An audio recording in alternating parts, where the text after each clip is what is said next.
yesterday's attacks and other things.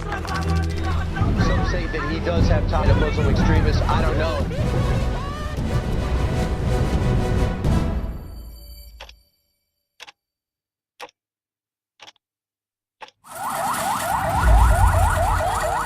The Saudi war on Yemen rages on relentlessly. Over 14,000 Yemenis have been killed in Saudi-led attacks. An embarrassing failure by the international community to halt the Saudi war machine has caused a humanitarian catastrophe and untold suffering. It was on March 2015 when the kingdom and its allies, such as the United Arab Emirates, began pounding Yemen from air, sea, and ground. Yemen, the Arab world's most impoverished country, even before the devastating war began, came under attack by the wealthiest Arab states. The bombing campaign lacked any mandate from the United Nations Security Council. The invaders launched the bloody offensive in the hope of achieving a quick victory. We started to see the results of this operation in the first 15 minutes, and we had absolute air control. Of course, any air operation needs a large number of jets. It was a successful operation involving a lot of planes. The Saudis were at the forefront of the operation. We achieved our goals in the first minutes and continued until we accomplished all the set goals.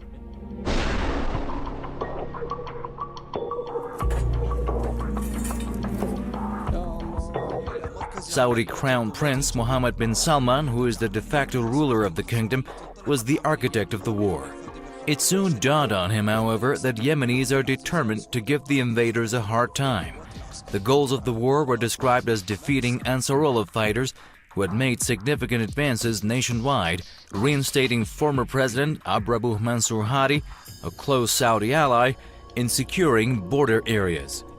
But none of the stated goals have been met to this day, with the Saudi-led onslaught being described as a fiasco. The military operation has proved to be an embarrassing failure, but the invaders are now changing course. This has taken a heavy toll on Yemen's infrastructure and civilian population. This is just a matter of saving face now, instead of trying to win anything, because this war is not winnable, not by Saudi Arabia, and I don't think by Yemen either, because the people in Yemen are paying the price for it. And Saudi Arabia's resources are paying the price for it as well.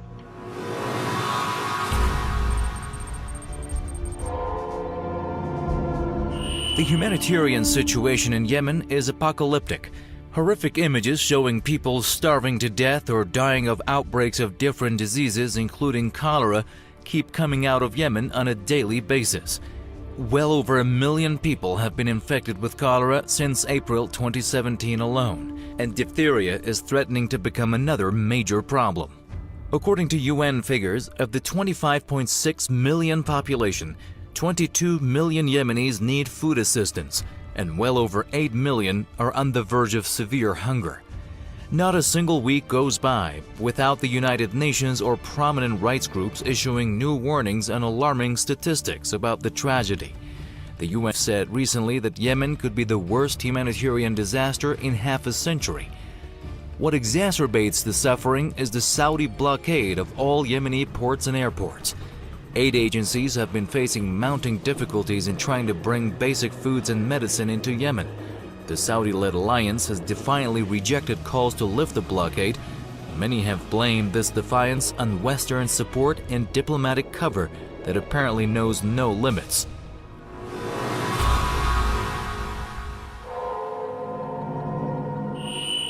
Western countries, particularly the United States and Britain, have refused to review their ties with Saudi Arabia over the bloodshed in Yemen. They have instead intensified their backing of Al Saud. Critics say without Western support, the onslaught would have ended long ago. They would not be able to do this were it not for the support from the United States. Not only the weapons, but all of the maintenance of all of these weapons. The U.S. is even refueling the planes in the air for the Saudis, giving them logistical support, pinpointing the targets, giving them diplomatic cover. And the Yemeni people, many of them rightly so, think of this as a U.S. war against them. The U.S. military involvement in the Yemen war has deepened to such an extent that some observers are calling America a major partner to the crimes. This is not a war, it's a cruel murder. The United States is backing Saudi aggression against Yemen by cooperating in every way with the Saudi military, targeting intelligence, weapons, sales, and more. The U.S. is a partner in Saudi Arabia's Yemen crimes. America and Britain are mainly under fire for going ahead with multi-billion-dollar arms deals with the Saudis. The most controversial of such deals was the massive arms sales contract signed by U.S. President Donald Trump in May 2017. In recent days, Britain approved the sale of 48 Typhoon warplanes to Saudi Arabia, triggering condemnation from rights groups. But Britain is apparently obsessed with its own interests and is unwilling to endanger them. The link that we have with Saudi Arabia is historic, it is an important one, and it has saved the lives of potentially hundreds of people in this country. The U.S. and Britain are selling advanced weapons to Saudi Arabia despite ample evidence of their use against civilian areas in Yemen. Rights groups have documented the use of U.S.-made banned weapons by Saudi Arabia against civilian targets. Critics say Western leaders, especially the profit-minded President of the United States, are so enchanted by Saudi petrodollars that they have forgotten all about human suffering. The United States is the biggest exporter of weapons in the world. That dollar value of these exported weapons comes to about $9.9 billion. And unsurprisingly, the greatest importers of weapons in the world are the Kingdom of Saudi Arabia and the United Arab Emirates, which both are involved in this conflict in Yemen. Meanwhile, Western leaders have provided Riyadh with full diplomatic cover on the international stage as it pushes ahead with the war in Yemen. Western leaders who have used the UN Security Council to pressure governments that are not friendly with them have not even raised the Yemen war at the Council. The Saudi onslaught has turned into a clear example of Western double standards. Mainstream media outlets have apparently been working closely with Western politicians because Saudi atrocities rarely get any coverage. Major news agencies try to describe what's happening in Yemen as the result of a number of factors without focusing on the illegal foreign intervention. It's remarkable that whenever you read an article about Yemen in the mainstream media, the central role of Saudi Arabia and the United States in the tragedy is glossed over or completely ignored.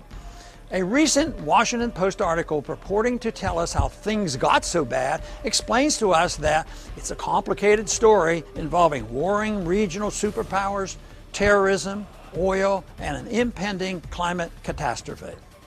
No, Washington Post, it's simpler than that. The tragedy in Yemen is the result of foreign military intervention in the internal affairs of that country.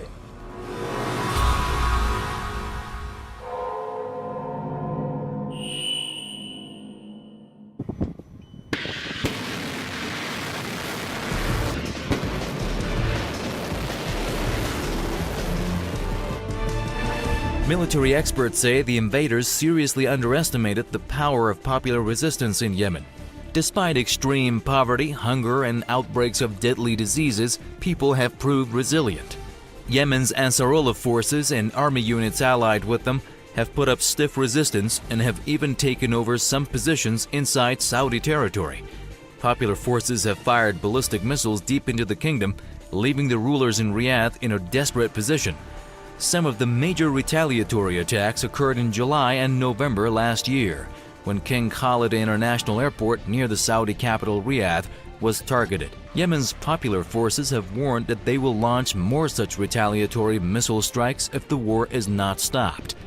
This is what they can do, and in reality, when you look at it, you know, if your country, your democratically elected country, your sovereignty and everything is put online, you're going to fight back. Yemenis see resistance as the only path left to respond to an illegal invasion that's not likely to end anytime soon.